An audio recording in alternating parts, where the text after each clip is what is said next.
Hey everyone, welcome back to the show. This is the W2 Prison Break Show, the podcast to help you fire your boss and become the CEO of your own business in under 12 months. I'm your host, Brian O'Neill, and today we are going to be addressing the topic of what holds us back from scaling our side hustle to our main hustle so that we can leave our 9 to 5 job and achieve that time and freedom that we all want.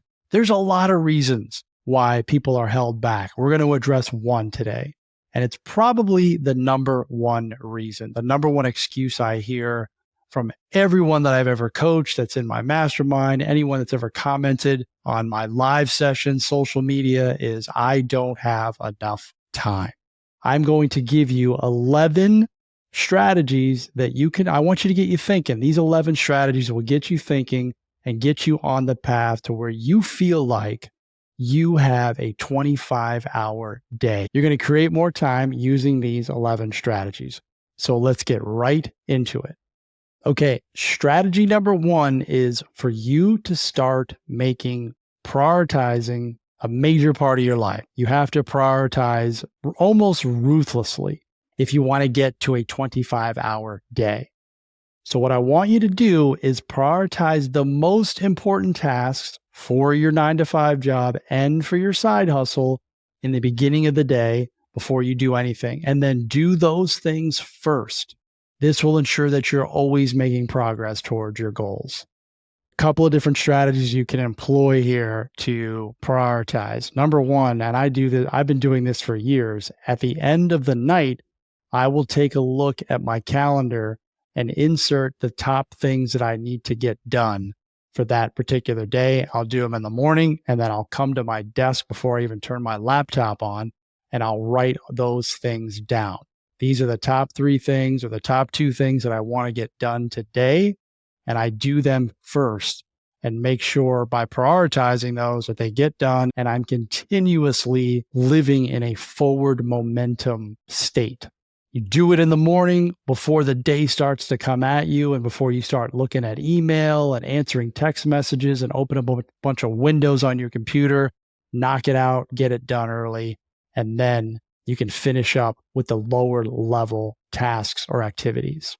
Strategy number 2 is to simply audit your time. How are you spending your time each and every day? You would be amazed at how much time you're wasting that you don't even realize that you're wasting because you haven't taken the time to look.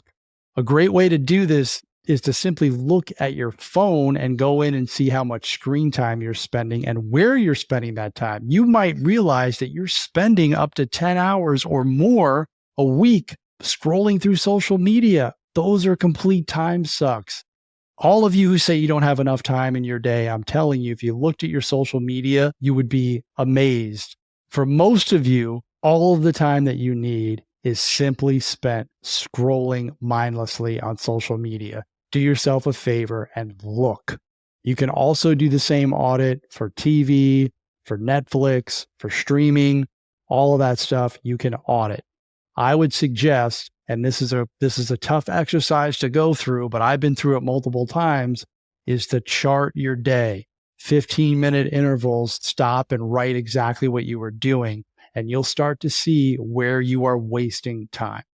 Okay, the third strategy, we're going to call it leveraging the margins. I want you to find pockets throughout your day that you can dedicate to your side hustle, things that you're doing, like the mundane things that you're doing, like your morning routines or your lunch breaks, waiting times. If you're in the car, if you're driving, like you can dedicate that time towards your side hustle. These can add up significantly if you look for those pockets, you identify those pockets and you leverage them towards your side hustle. I'll give you an example of what I used to do. I was traveling for my 9 to 5 job in airports all the time. Instead of watching Netflix or looking on my cell phone while I was at the airports, I dedicated that time, or listening to the radio, driving to and from the airport, I dedicated that time listening to podcasts, listening to course material because I was getting involved in the real estate business. I would call sellers at the airport instead of watching movies. These are things that add up and you can do them. It is simply a choice of how you're spending your time. The next thing that you need to do is eliminate the time wasters. Once you've gone through the exercise of auditing your time and you have a clear picture of like, hey, this is what I'm doing every single day, every single week. What can you eliminate from your life immediately? Just get rid of it. Like, this doesn't serve me. This doesn't serve my family. And this is taking away from me building my side hustle to my main hustle so that I can leave my job and get my time back.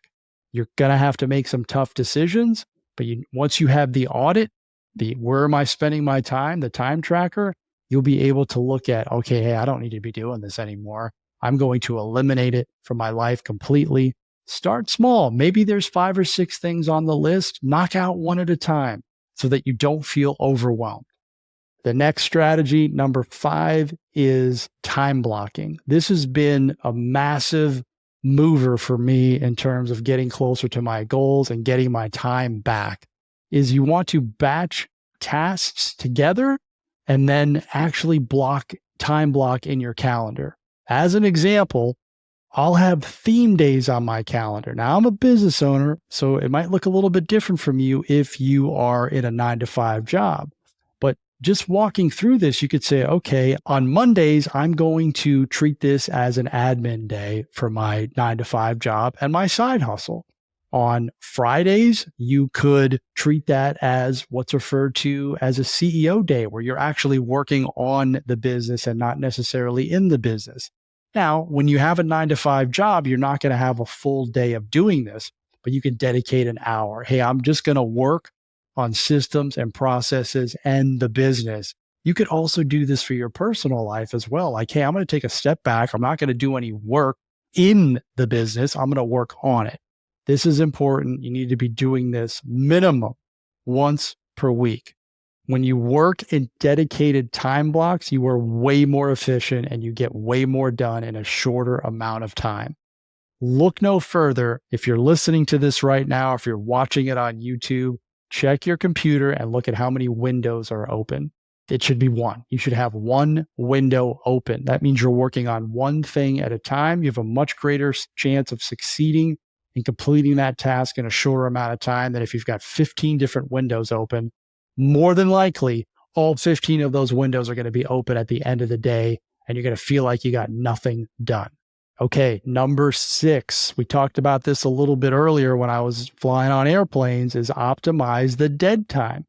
Your commutes, do you travel for work? Use that time to work on your side hustle versus doing what you would normally do, like listening to the radio. I realize you might have to make some sacrifices here, but if you want to get to where you want to go, you got to utilize some of these strategies.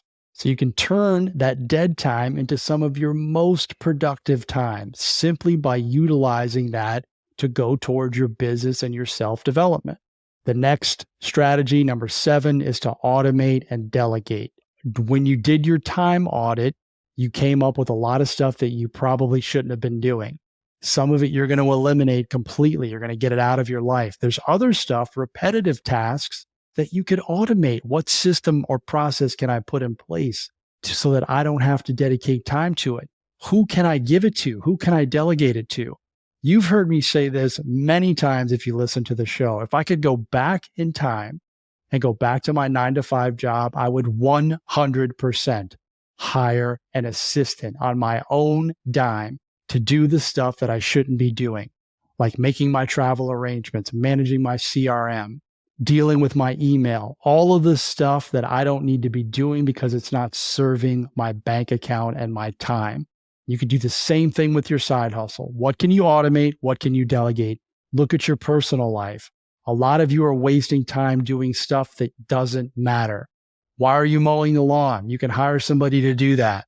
Why are you going to the grocery store? You can hire somebody to do that and use that time to work on your side hustle. Now we're on to number 8, which is to invest in your efficiency, enhance your efficiency by investing in skills that can help you get there. So look at ways, look at courses, look at books that can help you be more productive. This podcast is going to help you, but there's a lot of content out there that's going to help you become more efficient with your time and more productive. Don't sleep on that. This is a valuable use during your dead time, your dead air time driving in the car. Hey, what can I listen to that can help me be better at time management so that I can get to this 25-hour day? And guys, this is a metaphor. There's no such thing as a 25-hour day, but I want you to feel like you have all the time in the world, because guess what? You are the creator of your time. Number 9 is one of my favorite, and that is setting clear boundaries with everyone in your life. I dedicated an entire podcast to this topic. You have to make people understand, everyone in your life, the people in your house, the people that you work with, your employer. This includes your boss. If you have people in your business, in your side hustle working for you, your friends, you have to set the proper boundaries with them. And the easiest way to start doing that is when you respond to people. Just because the ding goes off on your phone does not mean that you have to immediately respond. Put autoresponders on your email. Use templates for your email. This is going to be a huge time saver as well. You can templatize a lot of the emails that are repetitive. Just let everyone around you know, hey, this is when I answer email because I'm doing activities that generate revenue. I might take a little bit longer to respond to a text message. Now, I'm not telling you to not respond to your family, to your spouse, and your kids. What I'm telling you is that everybody else can wait. And when they get used to that, they are not going to expect a response right away. People that know me, people that text me, they know that I don't respond right away because I have time blocks, because I'm busy doing the stuff that I'm supposed to be doing. Right? Everything that I laid out in this podcast so far, I'm utilizing that. I'm implementing that in my daily life. And this is why I'm efficient with my time and I don't waste a lot of time, and why I was able to turn my side hustle of real estate into my main hustle and quit my job in a short amount of time. It's because I did everything that I'm telling you to do right now. Okay, we're getting close to the end here. We've got 2 more really important. Number 10 is to practice self-care, working out, a morning routine, meditating. This might seem counterintuitive here, but this is really important because if you're not feeling your best, right, and eating right and meditating and exercising are going to enhance your productivity because you're going to have more energy. How many times have you felt completely dead tired at the end of the day? Well, it's usually because you're not working out and you're eating a bunch of garbage. And that's exactly how you're going to feel. So by implementing self-care into your daily routine, hey, just get up a little bit earlier if you don't like working out. Get up 30 minutes earlier, do a 15 to 20 minute routine. Do it a few times a week if you feel like you don't have time, but start somewhere and make sure that you're taking care of yourself. Take breaks throughout the day. You don't have to meditate for 10, 15 minutes. You don't have to do that, but you can certainly stop during the day. Set a timer on your phone. Your phone is not just for social media and texting. Put a timer on the thing, and that's your break. Take 90 seconds or 2 minutes and just breathe. Take like 5 deep breaths. This will be tremendous for you and will make you feel a lot better and energize you. Okay. The last tip in order for you to get to this feeling of having the 25-hour day, which will be an awesome feeling for you, is that you want to review and adjust everything on a regular basis. What's working for you, you may start to slip, right? Or you may have some new things come at you, or your life may change, or maybe you've left your job, right? And now your side hustle is your main hustle, or maybe you're just feeling a little bit busier. Something happened outside circumstance that's going to force you to evaluate stuff. And the biggest thing that you can do is to always go back to the time audit. How am I spending my time? And what strategies can I implement to be able to continue to have this feeling that I am in control of my time? I'm the creator of my time because you are. Look, guys, this is all about you building your side hustle, creating this business on the side while you're working your W-2, look, which isn't easy. It's not easy. So give yourself a pat on the back if you're doing that and understand that this stuff takes time. It takes effort. It takes sacrifice, but you don't have to make it super hard on yourself if you implement these 11 steps. I want that for all of you. I know it's possible. I've done it. I teach people how to do this stuff all the time. sometimes you just don't even realize how much time that you're wasting. And then you just say, well, I just simply don't have enough time. So if you go through all of these steps, you're going to realize, hey, I've got a bunch of time. I'm just doing other stuff that really doesn't matter. All right. That's the end of the episode. I want to make sure that you guys know about the W2 Prison Break Roadmap. This is the 5-day podcast series that I made, and it's now available. Everything's available. I told you I was going to make an ebook. The videos are available, the transcripts, the audios. It's all in one spot. Just go to w2prisonbreak.com/roadmap. All that content is free. You can go grab it. It's ready, and it's got a lot of this type of stuff in there. So if you're looking to go from W2 to entrepreneurial success, grab the roadmap. I appreciate you tuning in. I'll see you guys tomorrow. Make it an excellent day.